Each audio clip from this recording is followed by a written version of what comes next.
Bienvenidas, bienvenidos a un nuevo episodio, a un nuevo capítulo del podcast de jardinería y paisajismo, el espacio en donde encontrarás tips, trucos, estrategias y noticias del mundo de las plantas para que puedas tener tu jardín más lindo cada día.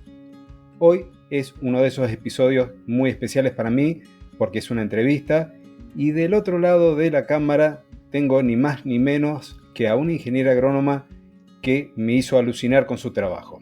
Ella es Leila Alcalde y nos va a contar un poco a qué se dedica, que te va a sorprender. Bienvenida Leila, un gusto tenerte aquí en el podcast de jardinería y paisajismo.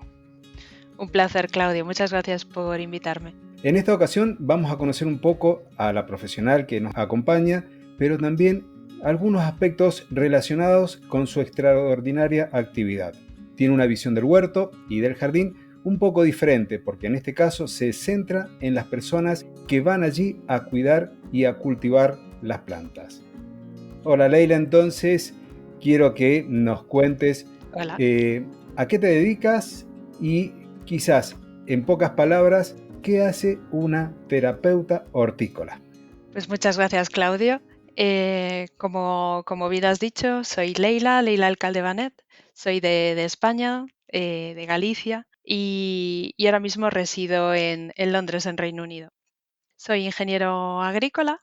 Es una profesión que me atrajo mucho en su momento por el contacto con la naturaleza, por el cuidado de la naturaleza. Entonces, bueno, quise orientar mi carrera en este sentido. Y en el 2016 me gradué aquí en Reino Unido en horticultura social y terapéutica. Eh, es una carrera profesional que me apasiona y combina a la perfección mis dos intereses, lo que es la naturaleza, el huerto y el enfoque social que puedo ofrecer, ¿no? Y bueno, también soy cofundadora de la Asociación Española de Horticultura y Jardinería Social y Terapéutica, porque me interesa que esto también se pueda desarrollar en mi país. ¿Qué hace una terapeuta hortícola? Pues una terapeuta hortícola lo que hace es utilizar el huerto y el jardín como medio para mejorar la salud y el bienestar integral de la persona a través de tareas habituales que se suelen hacer en el huerto o en el jardín. Lo que hacemos es, a través de esas tareas, mantener o mejorar las habilidades de la persona. Pero bueno, habría que estudiar caso por caso según lo que queremos trabajar, los objetivos que queremos trabajar con esa persona. Bien, ¿y cómo fue que pusiste, porque la profesión, el ingeniero agrónomo o el ingeniero agrícola, tiene un abanico muy amplio de cosas para hacer? Por lo menos en Argentina tenés algunas universidades que tienen una formación más agrícola, otra un poco más ganadera, pero siempre enfocado a las plantas. ¿Cómo fue que pusiste tu mirada específicamente en lo que es el huerto terapéutico? A mí eso es lo que me llamó la atención, porque una cosa es cultivar y otra es hacerlo con ese contacto con la gente. ¿Cuál es la esencia de esa conexión allí? Es muy oportuno lo que comentas porque cuando estudiamos en la universidad estamos enfocados a una producción a gran escala y en ningún momento se tiene en cuenta el uso social, ¿no? Y un uso como más particular, a un ritmo mucho más tranquilo al que nos tiene acostumbrado el ritmo habitual de un ingeniero agrícola, ¿no? Trabajando en una empresa hortícola, por ejemplo. Pues aquí se combinan pues dos aspectos que ya venían en mí, ¿no? Uno es, a mí me parecía apasionante la idea de poder ayudar a otra persona y esto lo descubrí pues estudiando en un colegio religioso donde de vez en cuando venían los misioneros y contaban las acciones que realizaban y eso me parecía la verdad que pues algo muy bonito y esa idea se quedó ahí. Pero bueno, no, la verdad que en ningún momento quise desarrollar mi carrera en ese sentido, siempre me apasionó más el tema del contacto con la naturaleza. Y fue en la universidad, eh, a través de las asignaturas relacionadas con la historia de los jardines. A mí esta área era la que más me interesaba, los jardines, la historia, y durante en una clase de diseño de jardines, pues el profesor comentó pues, que se podía diseñar un jardín para personas invidentes. Y ahí fue como de repente un clic y dije, pues eso me resultaría muy interesante. Y se gestó en mí esa idea. Sí que es cierto que tardé unos años hasta que pude encontrar mi camino aquí en Reino Unido y poder formarme y poder por fin compaginar ambas pasiones. Y todo esto es porque en España no existe esta formación y entonces el desconocimiento era mayor. Sin embargo, aquí en Reino Unido, pues desde hace muchos años ya se usa de una manera más extensiva y es más fácil encontrar trabajo o formarte. Sí, acá en la Argentina yo conocí a personas que se están dedicando a ello gracias a ti. No había indagado mucho, es como que te descubrí a vos y después, a partir de ti, la gente de aquí de Argentina. Te hago una consulta con respecto al huerto que va a tener o a los jardines que tienen un destino terapéutico. ¿Tiene diferencias ese jardín o ese huerto respecto de uno recreacional o de lo que en este momento está muy acá en auge, las huertas a nivel doméstico? ¿Hay algún tipo de estructura, algo que las diferencie? ¿O cualquier huerto puede llegar a ser empleado para este tipo de uso, esta finalidad terapéutica? Pues el huerto o el jardín terapéutico, porque uno puede estar integrado en otro. Podemos tener un jardín, eh, pues con una parte que sea huerto, como hizo una compañera mía, dice, es un jardín comestible, ¿no? Y viceversa, ¿no? Podemos tener un huerto, pues que sea también con un uso más recreacional. Em, pues el huerto del jardín terapéutico se diseña con un propósito específico, pensando en las personas que lo van a utilizar. Por ejemplo, se me ocurre, pues, si queremos diseñar, perdón, un jardín terapéutico pensando en personas que tienen demencia, pues, por ejemplo, una característica que tenemos que saber es que los caminos tienen que tener una forma de 8 para que las personas que lo utilizan no se desorienten. Son pequeños detalles bueno, que son cosas que tenemos que aprender como diseñadores de este tipo de espacios. Pero además también hay otros elementos básicos que a lo mejor no tiene por qué tener un huerto o un jardín normal, ¿no? Como puede ser una zona de cobijo para tanto cuando hace frío como hace calor. Es esencial que tenga un baño. Eh, Suelen ser espacios cerrados con una valla, ¿no? Para dar una sensación de seguridad. Pensando, por ejemplo, te voy a poner otro ejemplo, una persona que ha sufrido estrés postraumático, pues porque ha estado en un conflicto bélico o porque, no sé, una mujer que ha sufrido una violación, por ejemplo, y está formando parte de nuestra terapia en nuestro jardín. Entonces, esa valla da una sensación de cierta tranquilidad porque es un entorno que está protegido, ¿no? Y de repente no aparece cualquier persona por ahí. Entonces, estos son elementos que, como te digo, pues hay que tener en cuenta. También es interesante, pues, que las plantas que utilicemos, pues, tengan un propósito. Es interesante tener una fuente, un estanque, ¿no? Que haya elementos también de agua. Y muchas veces, por ejemplo, donde yo trabajo ahora mismo, pues, hay una zona, como más recogida, más, tranquila, pues, para personas, por ejemplo, que tienen autismo y trastorno del espectro autista, y necesitan muchas veces pues tener su propio espacio. Cuando nos reunimos todos, pues a veces necesitan estar en esa zona para autocalmarse, ¿no? Y sentirse tranquilos. Entonces, esto es un poco lo que puede diferenciarlo de un jardín o un huerto normal al uso, ¿no? Que estamos acostumbrados. Lo que sí que pueden compartir, pues es los cultivos que utilizamos, las hierbas aromáticas, eso sí que se puede compartir, pero luego en elementos de diseño hay cosas que hay que tener en cuenta y que los diferencia. Mira, yo había pensado, por ejemplo, en el tema de los caminos, los senderos y ese tipo de cosas, pero no se me había ocurrido, por ejemplo, pensar de lo importante del vallado, por un lado, y me quedé sorprendido con los caminos con forma de 8. Eso realmente no se me hubiese ocurrido. Por más que uno está a lo mejor haciendo tareas de diseño de jardines, nunca llega a una especialización como la que tienen ustedes. Y a partir de ello, estos huertos, ¿cómo son preparados? A ver, no quiero volver a preguntar lo mismo. Tenemos que hay usuarios principales. Los huertos estos están diseñados para un grupo, para un tipo de problemáticas o de situación. Por ejemplo, un huerto específico para trabajar con personas con problemas de demencia, por ejemplo, y otro para otro tipo de situación como podría llegar a ser el autismo o directamente son grupos separados de personas como para poder homogeneizar el tema de las tareas, de los trabajos. Porque me decías que hay partes que se pueden compartir, pero hay sectores que tienen una forma muy específica para el trabajo. Entonces, no Ujú. sé si soy claro con la pregunta o estoy haciendo mucho lío. Estoy apuntando a No, los no, no, usuarios y a cómo se trabaja con ellos. tiene sentido.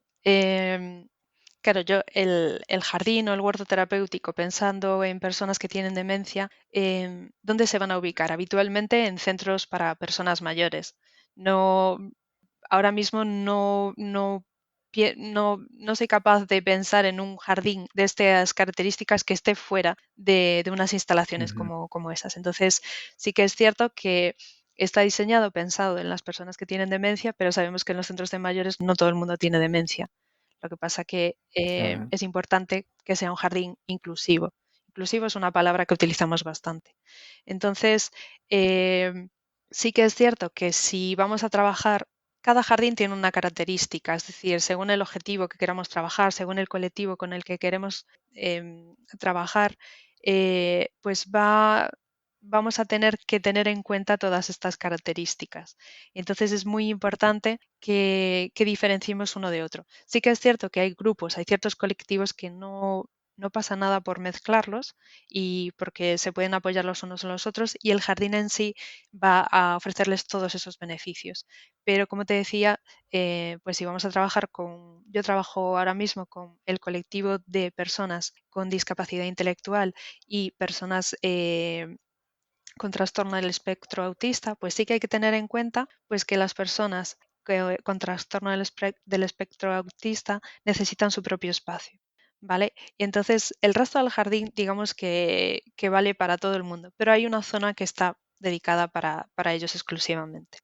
Y nosotros intentamos, a la hora de trabajar con las personas, intentamos valorar las necesidades de cada uno. Voy a ir al principio. Los jardines, cuando trabajamos con las personas, tienen tres objetivos que nosotros reconocemos dentro de la Asociación Española de Horticultura y Jardinería Social y Terapéutica y lo hemos adoptado de la Asociación Americana de Terapia Hortícola, que ellos son los que tienen más experiencia y más tradición. Entonces, los objetivos de nuestros jardines o nuestros huertos terapéuticos pueden ser puramente terapéutico, en el que buscamos que trabajar con la persona, pues a lo mejor que ha sufrido un accidente, la movilidad de un brazo. Entonces, esto lo podemos hacer utilizando el huerto del jardín. Puede ser que lo que busquemos es la inclusión laboral de un grupo de personas y entonces utilizamos el huerto del jardín para que esa persona adquiera las habilidades laborales y aprenda una profesión. Y por último, puede ser un uso más bien social o recreacional, simplemente para ofrecer unos beneficios que mejoran el bienestar de la persona, pero como a nivel general. No nos enfocamos en cosas tan particulares como pueda ser el terapéutico. Entonces, partiendo de esta base, lo que hacemos es, yo como terapeuta tengo que evaluar a la persona, ver cuáles son sus necesidades y en base a eso, pues tengo una planificación anual que une los objetivos de la persona con el ciclo anual del huerto y el jardín. Entonces, yo cada mes o cada semana sé qué tareas se tienen que realizar y también sé quién las puede realizar. Y así es la manera que yo organizo mis sesiones, porque yo lo que busco es empoderar a las personas. Entonces, si puedo, intervenir lo menos posible y que la persona sea lo más autónoma posible. ¿Cuántas sesiones tienen a lo largo de la semana cada persona que va allí a estar contigo trabajando normalmente? ¿O es muy distinto en función del caso particular del tema que tengan que trabajar? Depende de cada entidad. Realmente, yo he trabajado por ejemplo, he trabajado en un hospital con personas con enfermedad mental y las sesiones tenían una duración de 1 hora. Pero donde estoy trabajando ahora mismo, las sesiones son en torno a unas 4 horas, con diferentes descansos para la comida, para un café, pero son sesiones que se alargan más en el día. También porque las personas pueden afrontar una jornada tan larga. Bien, ¿y esto se repite una sola vez a la semana o más veces? Depende. Tengo casos de personas que vienen 3 veces por semana, otros dos, otros una. Depende, cada caso es diferente. También depende de quién pague por ellos para que vengan a este servicio. Y a eso se enlaza justo con la siguiente pregunta de que si habían empresas del ámbito público o privado que estén trabajando con este concepto de la mano tuya. Si son todos del ámbito privado, por lo que me decís, me da a pensar que un poco va por ahí. Y además de esto, si hay algún tipo de impacto en la urbanización. A lo que quiero oír es que si hay algún organismo estatal que destine alguna parcela o alguna plaza o algún otro sector dependiente de un municipio, de una alcaldía, no sé cómo se llaman específicamente allí, Así. que diga, bueno, esta hectárea se la vamos a dedicar para este tipo de trabajos y entonces dependen del municipio, por ejemplo, para poder trabajar y de paso le da quizás en algún rincón un lugarcito para que el vecino pueda ir y arrimarse y aprender algo, o sea, un impacto más en la sociedad aparte de la gente que está trabajando con ustedes por alguna dolencia, por ejemplo. Decirte que hay empresas públicas y privadas. Yo, por ejemplo, Mm, ahora mismo estoy trabajando para lo que podríamos considerar una entidad, una ONG, que tiene una mm. inversión tanto pública como privada. Y en la zona donde está ubicado el proyecto donde trabajamos es público, entonces dependemos del ayuntamiento. Y el ayuntamiento también tiene que decir en lo que hacemos y también es quien pone dinero. Entonces, digamos que existe una combinación. Aquí en Reino Unido, y estoy pensando, por ejemplo, en España, también hay menos públicas y hay más privadas, pero porque en España aún está empezando, está en un estado bastante incipiente, ¿no? Este tipo de oferta de proyectos que buscan el bienestar de las personas a través del huerto del jardín. Entonces, por ejemplo, pensando en España, donde se ha abierto hace 2, 3 años el primer jardín terapéutico de uso público, que está ubicado en Madrid, ellos tienen un gran impacto en la zona, porque de repente vas caminando una zona que es propiamente urbana y esto es un pequeño oasis en medio de todo ese cemento. Y como te comentaba, pues tiene sus vallas que delimitan el perímetro de ese jardín, pero eso no impide que haya gente que tenga curiosidad por entrar y preguntar qué es lo que se hace allí. Y me consta, por lo que me han contado, que muchas veces las propias personas lo ven tan interesante que quieren saber cómo pueden participar. Habitualmente, la gente que ellos reciben vienen referidos de una entidad social o de un centro de mayores, pero hay gente también pues que aparece por allí. Y esto también pasa aquí en Reino Unido. Mucha gente pues de repente aparece porque le parece esto interesante. Entonces, el impacto en la sociedad es muy positivo por todos los beneficios que nos ofrece simplemente el contacto con la naturaleza. Pero si además ese espacio cuenta con un profesional como soy yo, una terapeuta hortícola, el impacto es aún mayor, puede ser aún mayor. Y a la vez también reverdece la zona, ¿no? Estamos hablando de un espacio de naturaleza que nosotros estamos continuamente cuidando y cultivando. Yo les llamo son como pequeños oasis, ¿no? Porque atraes la biodiversidad. La verdad que estos espacios, si uno puede y tiene la ocasión de visitarlo, es como si fuera un parque, pero a la vez hay una persona allí siempre que puede estar orientando qué cosas se pueden hacer y siempre hay gente participando. Mientras contabas, mi imaginación volaba. En Mendoza tenemos muchísimas plazas, muchos espacios verdes. Es la provincia es semiárida, entonces las plazas son grandes núcleos y referentes para la vida social desde la antigüedad, digamos, desde sus inicios de la provincia. Y tenemos un parque que es el Parque General San Martín, que es muy conocido, que no tiene todavía ese sector. Y me imaginaba, mientras vos contabas sobre esta plaza, este emprendimiento social y terapéutico, que qué bien que se podría llegar a hacer quizás en algún sector dentro de este parque, que además es visitado por muchísima gente y sobre todo en el verano porque es el lugar más fresco quizás de la ciudad. Entonces, cuando empieza la gente a dejar de trabajar, se empieza a reunir ahí. Tiene un lago y demás con muchísimas funciones que originalmente tuvo un trasfondo asociado a la salud de los mismos mendocinos y sería interesante que volviera a tomar ese matiz, ese tinte relacionado con la salud de la gente y estuviese. Y el hecho de que hubiera una persona en el lugar me hace acordar a mi niñez, las plazas tenían un encargado, una persona conocida como placero, que era el encargado de cuidar esa plaza. Hoy pasan una vez al día regando con camiones cisternas y pocas veces se ve a alguien en la plaza trabajando sobre los espacios verdes.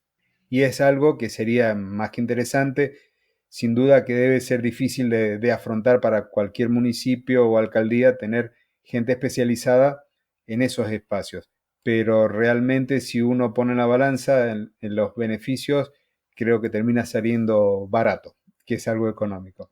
Quiero contarte un pequeño detalle de aquí en Reino Unido se ha valorado cuánto se ahorra la sociedad por cada persona que participa en un proyecto de este tipo. No tiene por qué ser solo relacionado con la naturaleza. Aquí hay desde hace pocos años lo que se llama la receta social.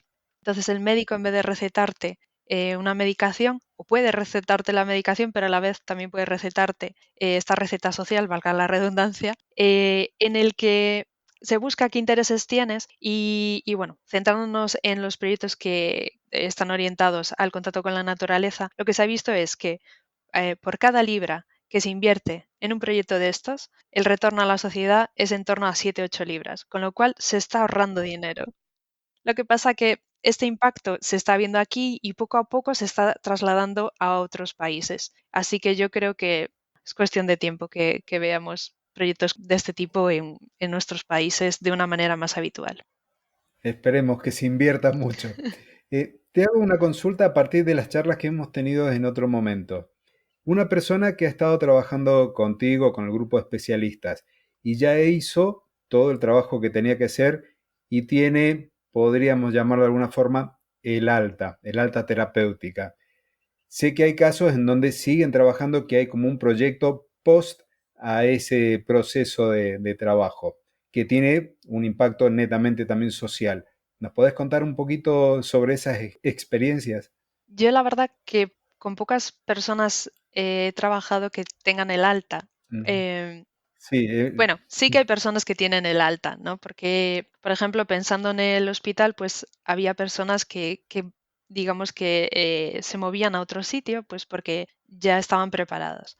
Y muchas veces ha sido a través del huerto del jardín. Pero también trabajo con personas que esto es su rutina de vida, una ocupación, un quehacer durante la semana, porque es lo que le motiva. Entonces, estas personas que te comentaba, que por ejemplo trabajan conmigo ahora 3 días por semana, pues es porque es lo que les gusta, lo que les motiva, lo que les, de alguna manera, les obliga, entre comillas, a salir de casa. Porque saben que van a ver a sus amigos, va a hacer algo interesante. Incluso a veces cuando llueve o hace mal tiempo, incluso esto les motiva a venir, ¿no? Que podía ser un impedimento y a veces sí que es cierto que del 100% de la gente que podría venir un día de mucho frío y de mal tiempo, puede venir como el 50%, pero hay gente que es súper fiel, ¿no? Entonces, esto, uno de los beneficios que tiene es que es un envejecimiento activo. Y recientemente una de las charlas que escuché decía que desde que nacemos estamos envejeciendo, ¿no? Entonces, es una manera de hacer ejercicio, de estar al aire libre, de tener contacto social, de ver a otra gente,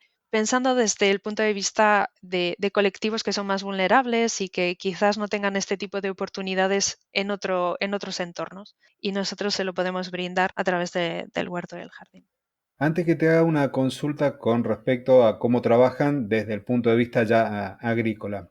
Cuando hablas de los colectivos, de los grupos de personas, tenía presente imágenes, por ahí trabajan con niños o con jóvenes, con adultos como hemos hablado y adultos mayores.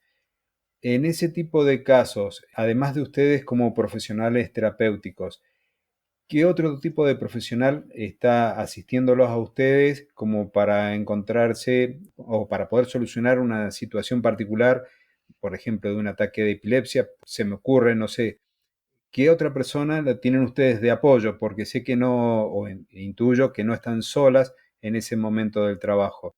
¿Se los agrupa por edades o por rangos de edades o más que nada por el tipo de necesidad dentro de ese huerto?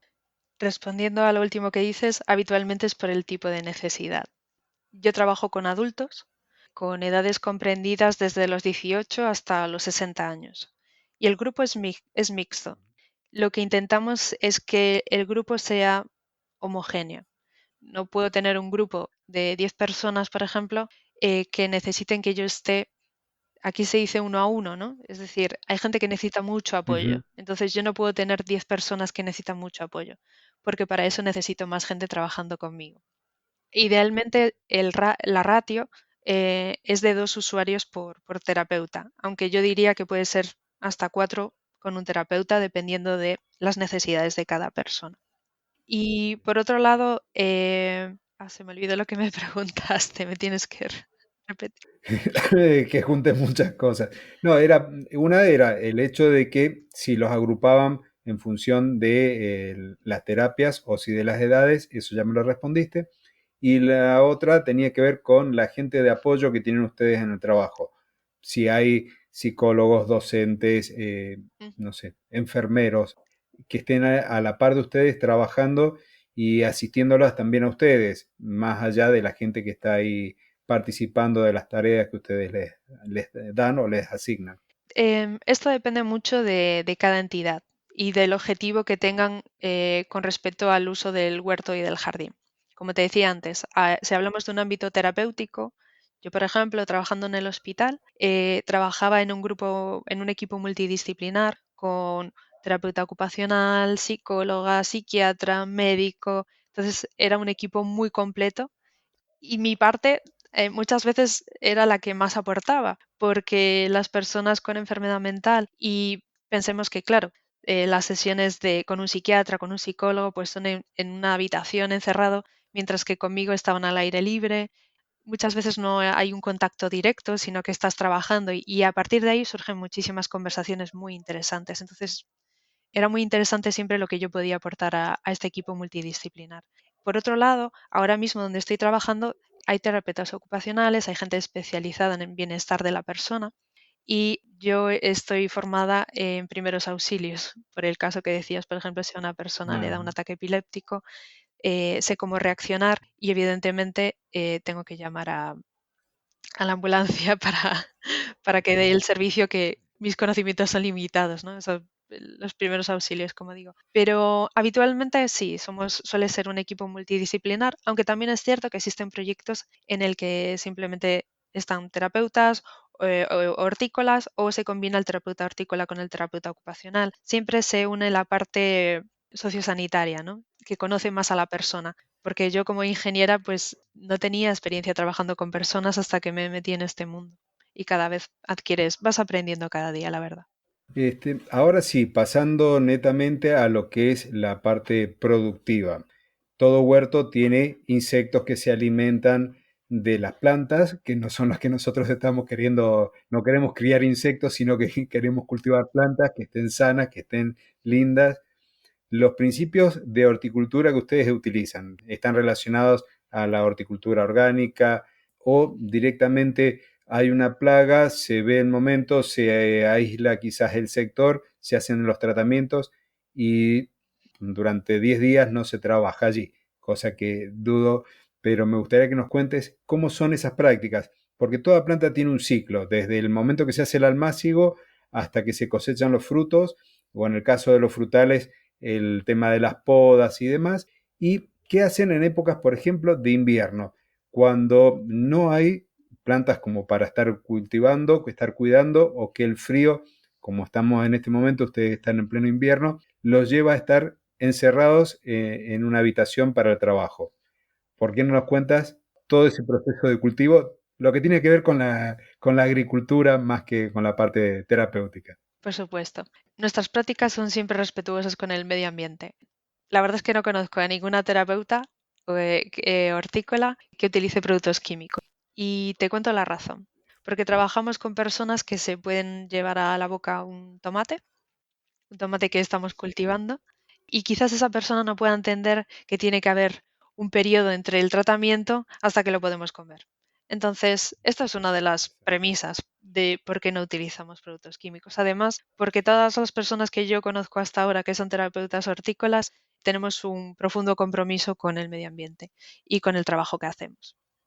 Yo la verdad que nunca he estado a favor de los productos químicos. Entonces, todas las prácticas que realizo están enfocadas a la agricultura ecológica. También he trabajado algo en permacultura, pero habitualmente en agricultura ecológica. Lo que hacemos es combinación de cultivos, usamos flores para atraer biodiversidad, para proteger los cultivos que más nos interesan. También hacemos nuestro propio compost, utilizamos la lucha biológica para las plagas. Si hubiera que hacer algún tratamiento, lo elaboramos nosotros, pero si tenemos un jardín sano, la verdad es que pocos productos hemos utilizado, la verdad. Y bueno, y también es bueno aceptar que parte de la cosecha se puede perder, ¿no? Y también la va a disfrutar la naturaleza, esa parte de cosecha que vamos a perder nosotros. Em, Durante el invierno, ¿qué hacemos? Es muy buena pregunta. Lo que hacemos es, por un lado, hemos cogido todas las cabezas de las flores, por ejemplo, y durante el invierno sacamos las semillas. Si hay que pintar algo, pues las mesas elevadas, que muchas veces están hechas de madera, si hay que pintarlas se pinta, se limpian las macetas. Los pájaros durante el invierno son unos de los seres que más pueden sufrir, entonces también hacemos los comederos de pájaros, les preparamos la comida y seguro que se me olvida algo, pero habitualmente pues son esas tareas que podemos hacer de una manera más recogida. Pero también contamos con invernaderos en los que podemos trabajar y están protegidos. Pues si un día de frío y lluvia, pues qué mejor ejercicio para entrar en calor pues que estar trabajando dentro del invernadero. Es decir, no se para, siempre hay algo que hacer, porque depende del tamaño del huerto, del jardín. En este caso, donde yo trabajo es bastante grande y contamos con 3 invernaderos. Uno está calefactado, entonces la verdad que estamos en la gloria. Aunque a 0 grados la calefacción allí tampoco es que sea como estar en casa, pero bueno, se agradece bastante. Y nosotros seguimos reproduciendo planta, aprovechando que tenemos esa infraestructura, esas instalaciones. Sé que queda muchísimo para hablar, mientras más vamos hablando, más cosas surgen. Algo que no te había preguntado es, por lo que decías del tamaño, ¿qué dimensiones suelen tener los huertos y los jardines terapéuticos? La dimensión, ¿hay una medida mínima, una superficie mínima, hay una máxima? ¿O mientras más terreno se disponga es mejor? Porque eso no, creo que no te lo había preguntado. No existe, no existe ni un mínimo, ni reconozco que haya un máximo, la verdad. Sí que es cierto que yo en las formaciones que doy, si, de hecho, uno de los casos de los proyectos en los que hemos colaborado desde la Asociación Española, pues cuentan con un terreno de 2.500 metros cuadrados. Pero las personas que van a dirigir este tipo de iniciativas en el huerto, no tienen experiencia en el huerto. Nosotros les hemos formado, les hemos dado unas nociones básicas y les asesoramos durante todo este tiempo. Pero, ¿cuál es mi recomendación? Empezar por un espacio pequeño. Y también, cuando la gente empieza, les recomiendo que empiecen por cosas en las que se sientan cómodas, que vean que, pues si han cultivado una lechuga y le va bien, pues que luego vayan a más, pero que empiecen por cosas en las que se sientan seguras, porque tienen que trabajar con personas y tienen que enseñarles a cultivar esas lechugas. Entonces, la idea es, para mí, si empezamos desde cero, empezar con un espacio pequeño, suficiente donde podamos tener bastantes cosas para hacer durante el año, combinar un poco, como decía antes, tareas de huerto con tareas de jardín, pero no hace falta un espacio muy grande. Ahora mismo donde estoy trabajando no sabría decirte, pero a lo mejor son unos 5.000 metros cuadrados. Pero hay mucha zona de jardín, es muy extenso, el mantenimiento lo vamos llevando nosotros y se puede llevar bien porque hay mucha zona arbolada y mucho arbusto, entonces no es que haya que estar cortando el césped todos los días. Es muy llamativo para mí. Quizás para ti hablar de 5.000 metros cuadrados es una superficie amplia o 2.500 también. En mi caso nos dedicamos a lo que es la parquización, el diseño, el mantenimiento de áreas verdes de uso domiciliario, básicamente, de uso familiar, y tenemos clientes donde los lotes, las parcelas donde están sus casas, pueden tener 1.500 metros cuadrados para la casa y son 800 de jardín. Entonces, otros tienen 2.500 y el cliente particular que tenemos nosotros con el jardín más grande tiene 5 hectáreas, para que te des una idea. Entonces, en función de eso, yo lo veo chiquito, la superficie, pero es una cuestión de óptica. Cuando estabas contando recién esto de las prácticas, de empezar de a poco, de evitar en cierta forma la frustración. Yo me acuerdo, tengo muy presente el caso de una de mis clientes que si bien ella es médica, es personal de riesgo por el tema del famoso COVID y su mamá que tiene Alzheimer vive con ella. Era una persona que tenía el jardín como para verlo, para disfrutarlo, no tenía mucho contacto con las plantas porque ella misma decía, planta que toco, planta que se me seca. Y esto de estar confinada en su casa la llevó a empezar a trabajar, un poco orientada por las cosas que yo le iba diciendo, de armar su pequeño huerto, pero en macetas. Y a partir de eso, yo iba viendo cómo la vez que la veía, yo visito esa casa cada 15 días, la alegría que tiene esta persona, porque dice, no se me han secado las lechugas, estoy comiendo mi propia lechuga, los tomates cherry, y el hecho de que fue de a poquito, cada vez incorporando más plantas, evitó esa frustración que estaba teniendo. Entonces, parece muy recomendable esto que decís de ir de a poco. Ahora estábamos charlando la última vez que estuve con ella, la mamá le encantaba trabajar con los rosales y ahora es como que se ha retraído mucho y ya casi no quiere salir al jardín. Sale por ahí cuando la vamos a visitar porque somos caras nuevas prácticamente cada vez que vamos. Y eso me lleva a hacerte quizás la última pregunta porque no te quiero robar más tiempo. Aquellas personas que quieren ir dándole a nivel doméstico una vuelta de rosca, como decimos acá, y darle esa posibilidad a que algún familiar o ellos mismos terminen trabajando en el jardín como para conectarse con la naturaleza, poder sobrellevar algún tipo de situación, como en este caso el tener que estar encerrados por COVID, porque si salen a ambientes y se exponen, corren mucho riesgo. ¿Qué recomendaciones les darías a esas personas? ¿Qué es lo que pueden hacer? Bibliografía, lo que se te ocurra. ¿Qué es lo que te parece a vos que sería lo básico como para que ellos puedan iniciarse en este camino? Porque no hay por ahora a la vista muchos lugares donde se pueda hacer terapia hortícola aquí en la Argentina, por lo menos en Mendoza. Primero, felicitarte por esas recomendaciones que le has hecho a tu clienta, porque de alguna manera has motivado a la persona a entrar en contacto o más en contacto con la naturaleza. Has buscado la manera de que la persona pueda encontrar satisfacción en lo que hace. Y esto es uno de los beneficios que nos ofrece. Lo que hacemos nosotros es ofrecer beneficios a través de diferentes ideas que tenemos, a través del huerto del jardín, ¿no? Entonces, está muy bien recomendado y esta es la recomendación que yo le haría básicamente a todo el mundo. Es muy importante saber, en el caso de esta persona, qué le gusta a su madre, qué le gusta hacer, si solo le gustan los rosales o le gusta algún tipo de fruta, de verdura. Tenemos que saber qué es lo que le motiva a la persona y a partir de ahí vamos tirando del hilo.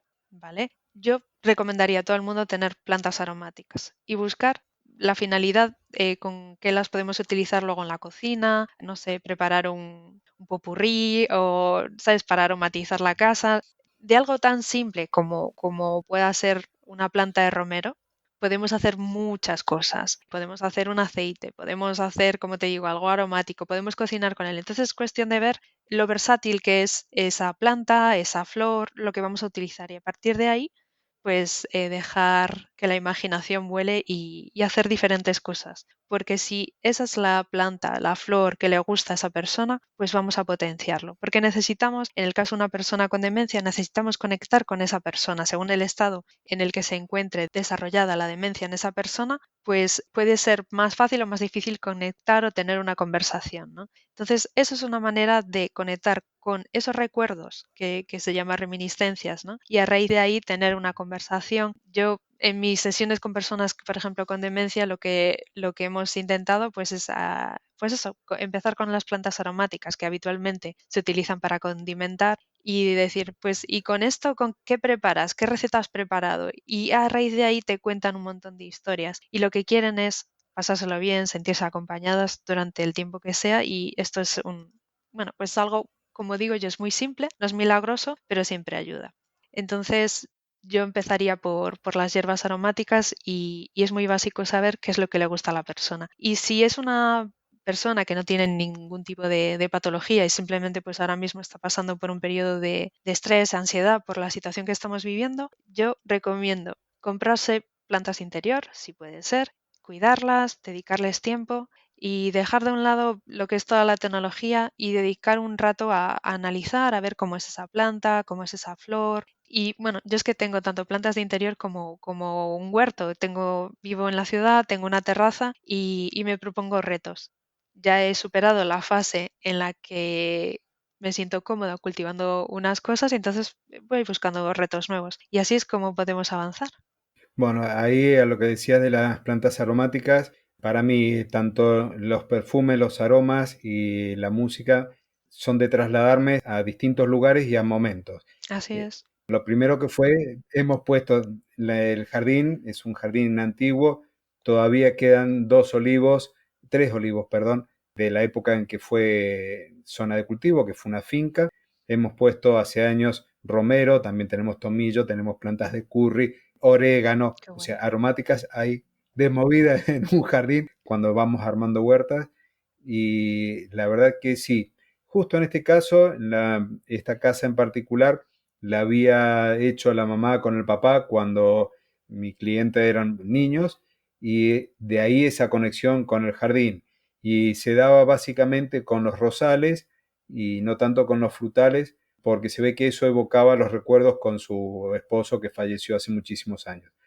Pero ahora es como que se están retrayendo y poco interés tiene, no logra mi cliente despertar el interés, entonces por eso por ahí te preguntaba, este tipo de actividades no creo que la hayas hecho de agarrar y de iniciar un diálogo a partir de un objeto en particular, como por ejemplo en que usaba el romero ella cuando cocinaba. Al- Así que Te quería, sí. quería hacer un apunte más. Yo algo que trabajo y siempre recomiendo, sobre todo con personas mayores y que sufren o que tienen demencia, es hacer un cuaderno de campo.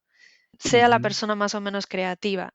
Es cierto que cuesta motivar a la gente, mucho, en cualquier colectivo, cualquier patología. Lo importante es saber que le gusta el huerto del jardín y a partir de ahí, como decía, empezar a tirar del hilo y bueno, es importante que tu clienta tenga cierta imaginación y a partir de ahí verá que surgen muchísimas ideas que puede trabajar con una sola planta. Pero el cuaderno de campo puede ayudar también.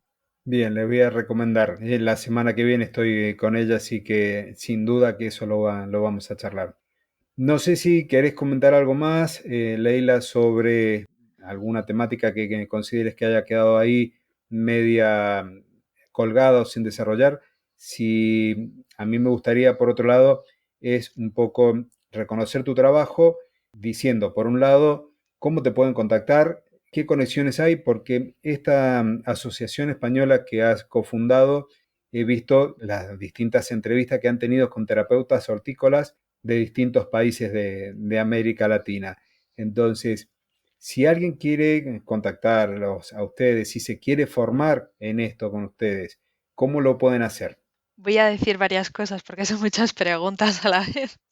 Sí, Eh, perdón. Primero, hay un libro que he leído y que es de fácil lectura, que se llama Conéctate con la naturaleza, que si a alguien le Ajá, qué interesa, bueno. pues lo ha escrito una persona aquí de España y es uno de los pocos libros que podemos encontrar relacionados con la terapia hortícola o la horticultura social y terapéutica. También habla de los baños de bosque.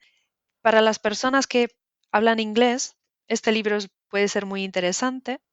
Para mí, pues es como básico, siempre estoy consultándolo. Y por otro lado, hay muchos artículos en internet. Podéis visitar mi página que se llama vitaminaverde.es, donde voy compartiendo experiencias, visito proyectos. Sí que es cierto que últimamente he estado bastante atareada y no he podido actualizarlo. También he hecho entrevistas, entonces esto es un poco mi propósito y mi aportación con respecto a nuestro idioma, porque como digo, hay muy poca bibliografía en nuestro idioma o investigaciones, cada vez hay más. Entonces sí que por ese lado se puede buscar. También invito a las personas a que visiten nuestra página web de la Asociación Española de Horticultura y Jardinería Social y Terapéutica, que es 3W y son las siglas aehjst.org. Supongo que luego lo compartirás o si no ya lo Sí, compartiremos en las todo va redes. a quedar en las notas del episodio, tanto la página web, la tuya, la de vitaminaverde.es, más la de la asociación. Si querés también puedo llegar a colocar tu perfil de LinkedIn Por y supuesto. de Facebook Gracias. como para que te puedan contactar directamente. Sin problema.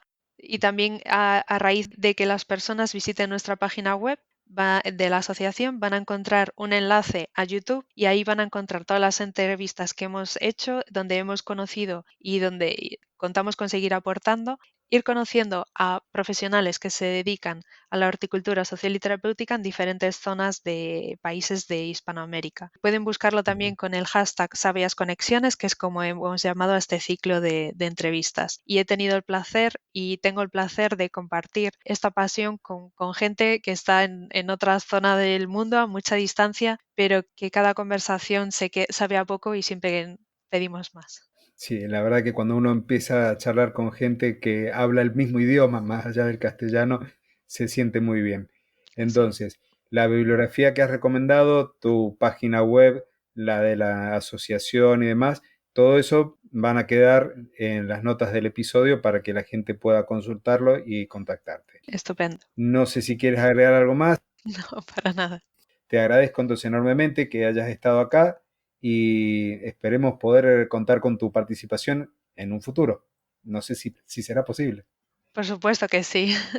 Yo te agradezco tu sensibilidad y por este tema y por compartir y visibilizar el trabajo que realizo y que realizan como yo mucha gente que se dedica a la horticultura social y terapéutica. Así que muchas gracias, Claudio, por haberme invitado y aquí estoy para una nueva entrevista o para una mesa redonda, para lo que tú quieras. Gracias. Bueno, hasta aquí ha llegado el episodio. Muchas gracias.